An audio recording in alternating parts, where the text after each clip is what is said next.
Formal lang itinalaga ni Pope Francis bilang ika-10 kardinal na Pilipinas si CBCP President at Caloocan Bishop Pablo David.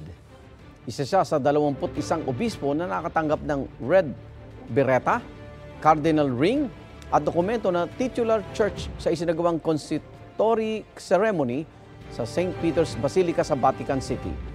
Inikahit sila ng Santo Papa na tahakin ang landas ni Jesus ng sama-sama na may kababaang loob at kagalakan.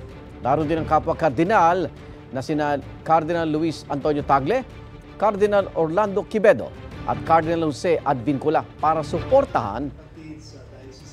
Punong-puno naman ng pasalamat si Cardinal David sa lahat ng panalangin at suporta para sa kanyang bagong misyon. Nakatakda siyang umuwi sa Pilipinas sa Miyerkules.